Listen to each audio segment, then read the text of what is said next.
वर्णिवेशरमणीय दर्शनं मन्दहासरुचिराननाम्बुजं पूजितं सुरु नरोत्तमैर्मुदा धर्मनन्दनमहं विचिन्तये। असतो मा षड्गमय तमसो मा ज्योतिर्गमय मृत्युर्मा अमृतं गमयः। ओम शान्तिः शान्तिः शान्तिः। अस्मद्गुरुसमारम्भां नाथयामुनमध्यमां लक्ष्मीवल्लभपर्यन्तां वन्दे गुरुपरम्परा। આજની જ્ઞાન સભાની અંદર પધારનારા બધા જ ભગવદ ભક્તોને વેદાંતાચાર્ય પુરાણ ઇતિહાસાચાર્ય એમએ ફિલોસોફી શાસ્ત્રી રાકેશભાઈના હેતપૂર્વક જય સ્વામિનારાયણ। ભક્તો, આજની આ જ્ઞાન સભાની અંદર આપણે બધા શ્રીમદ ભાગવતના દસમ સ્કંદના 11મા અધ્યાયમાં ભગવાન શ્રી કૃષ્ણએ વત્સાસુર નામના દૈત્યનો વધ કર્યો હતો, અર્થાત કે એનો ઉદ્ધાર કર્યો હતો। એના પૂર્વજન્મની કથા જે છે એ શ્રવણ કરશું। વત્સાસુર પૂર્વજન્મની અંદર કોણ હતો અને ભગવાન શ્રી કૃષ્ણએ એનો વધ શા માટે કર્યો ઇત્યાદિ કથાઓ જે છે એ આપણે શાસ્ત્રના માધ્યમથી શ્રવણ કરશું। તો બધા જ શ્રોતાગણો આ કથા જે છે એ એકાગ્ર મને કરીને શ્રવણ કરે। એક દિવસની વાત છે, શ્યામ અને બલરામ પોતાના પ્રિય મિત્રો સાથે યમુના કિનારે વાછરડા ચરાવી રહ્યા હતા। તે સમયે તેમને મારી નાખવાના ઈરાદે એક વત્સાસુર નામનો દૈત્ય આવ્યો। ભગવાન શ્રી કૃષ્ણએ જોયું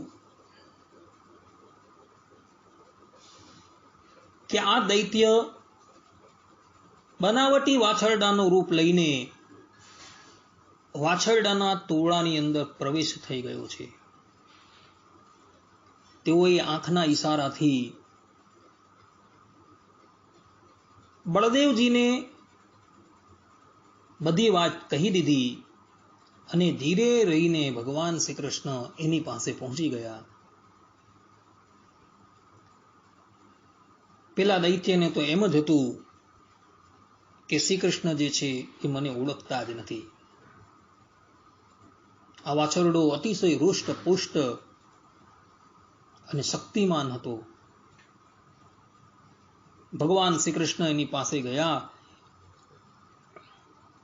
અને તેને પૂંછડી સાથે પાછલા બે પગથી પકડો અને આકાશની અંદર એવો ઘુમાવ્યો કે આકાશની અંદર ઘુમાવતા જ વત્સાસુરનું પ્રાણ પંખેરું જે છે એ ઉડી ગયું હતું। ભગવાનના હાથે એનું મૃત્યુ થયું એટલે એ પરમ ગતિને પ્રાપ્ત થાય છે। પરંતુ પડતા પડતા આ વત્સાસુર જે છે એ પોતાના મૂળ રૂપની અંદર આવી ગયો અને જે સ્થાન પર એ પડે છે એ સ્થાનની અંદર કેટલાય વૃક્ષો જે હતા એ વૃક્ષો એના પડવાથી જમીન દોષ થઈ જાય છે। ભગવાનની આ લીલા જોઈને ગોપ બાળકોના આશ્ચર્યનો કોઈ પાર રહેતો નથી અને તેઓ બધા કહે છે ભાઈ શ્રી કૃષ્ણ તે બહુ સારું કર્યું, તે બહુ સારું કર્યું। આ પ્રમાણે કહી એઓ બધા શ્રી કૃષ્ણની પીઠ જે છે એ થપથપાવા લાગ્યા અને દેવતાઓ જે છે એ નંદનવનમાંથી પુષ્પો લાવી ભગવાનની ઉપર ફેંકવા લાગ્યા, અર્થાત કે ભગવાનને એવો પુષ્પથી વધાવવા લાગ્યા। ભક્તો, આ વત્સાસુર દૈત્ય જે છે ને એનો પૂર્વજન્મ જે છે એ પણ નિહાળવા યોગ્ય છે। ગર્ગ સંહિતાની અંદર વૃંદાવન ખંડમાં અધ્યાય 4 ની અંદર આ વત્સાસુરના પૂર્વજન્મનું ચરિત્ર જે છે એ આપવામાં આવેલું છે. આ વત્સાસુર પૂર્વજન્મની અંદર મૂર નામના દાનવનો પ્રમિલ નામનો પુત્ર હતો. એટલો બધો બળવાન હતો કે એણે પોતાના પરાક્રમથી દેવતાઓને પણ જીતી લીધા હતા. એક દિવસની વાત છે, આ પ્રમિલ દૈત્ય વશિષ્ઠ ઋષિના આશ્રમ પર આવે છે અને આશ્રમ પર આવીને જુએ છે તો વશિષ્ઠ મુનિની એક હોમધેનુ જેનું નામ હતું નંદિની એ ત્યાં ઉપસ્થિત છે. પ્રમિલ દૈત્યને થયું કે આ ગાય જો આપણે પ્રાપ્ત થઈ જાય તો બહુ સારું, કારણ કે આ એ ગાય હતી કે એની પાસે તમે કોઈ પણ વસ્તુની ઈચ્છા કરો તો એ બધી જ ઈચ્છા એ પૂર્ણ કરી દેતી હતી.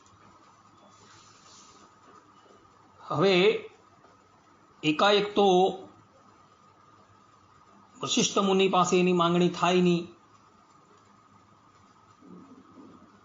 બળજબરીથી લેવા જઈ આવી તો વશિષ્ઠ મુનિના શાપના ભાજી થવું પડે. એટલે એણે યુક્તિ કરી, એણે બ્રાહ્મણનું રૂપ લીધું અને બ્રાહ્મણનું રૂપ લઈને એ વશિષ્ઠ મુનિની પાસે આવે છે અને મુનિને કહે છે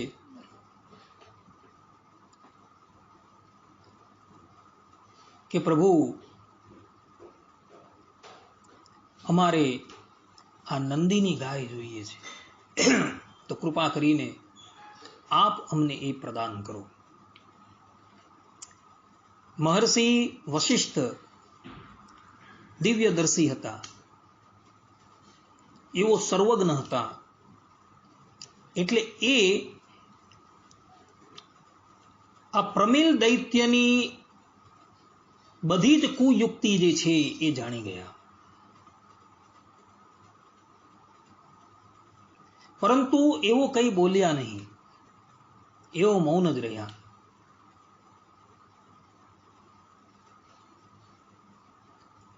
પરંતુ વશિષ્ઠ મુનિના આશ્રમની અંદર જ્યાં નંદિની હતી ને,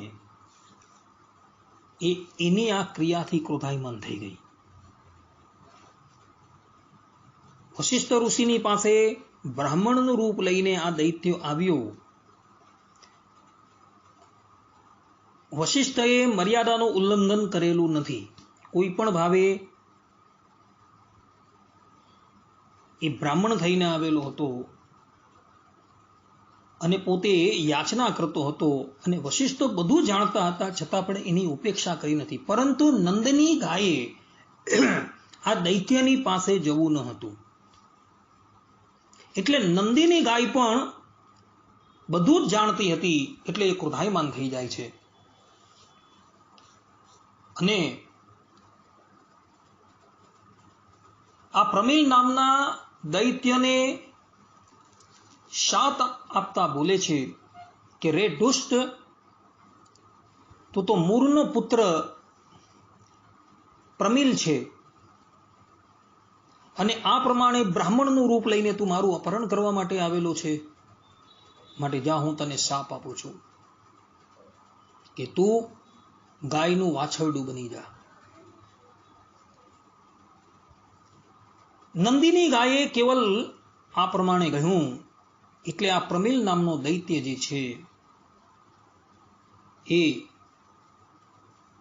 ગાયનું વાછરડું બની ગયું. તે પછી આ પ્રમિલને પોતાની કરણીની ઉપર અતિશય પશ્ચાતાપ થયો. એ વશિષ્ઠજી અને નંદિની ગાયની પરિક્રમા કરે છે અને એમના ચરણમાં પડી જાય છે અને કહે છે કે પ્રભુ, આપ મારી રક્ષા કરો, રક્ષા કરો. ત્યારે નંદની ગાય જે છે એ અનુગ્રહ કરતા એને કહે છે કે હે મહાદૈત્ય, દ્વાપરના અંતમાં જ્યારે ભગવાન શ્રી કૃષ્ણ પ્રગટ થશે અને વૃંદાવનની અંદર એવું વાછરડા ચરવા માટે જ્યારે જશે, ત્યારે તું વાછરડાનું રૂપ ધારણ કરીને એ વાછરડાની ભેગો જે છે એ બળી જજે. અર્થાત કે શ્રી કૃષ્ણ ભગવાનને મારવાના ઈરાદાથી તો વાછરડાની ભેગો જે છે એ બળી જશે, ત્યારે ભગવાન શ્રી કૃષ્ણ જે છે તને ઓળખી જશે અને તારો ઉદ્ધાર કરશે. આ પ્રમાણે નંદિની ગાયે આશીર્વાદ આપ્યો એટલે આ દૈત્ય જે છે અતિશય પ્રસન્ન થઈ ગયો અને પછી આ પ્રમિલ નામનો દૈત્ય જે છે એ વાછરડો બનીને ભગવાન શ્રી કૃષ્ણ જ્યાં વાછરડા ચરાવતા હતા ત્યાં આવે છે. ભગવાન શ્રી કૃષ્ણ એને ઓળખી જાય છે અને ભગવાન એનો ઉદ્ધાર કરે છે. આ પ્રમાણેની કથા વત્સાસુરના પૂર્વ જન્મની જોવા મળે છે.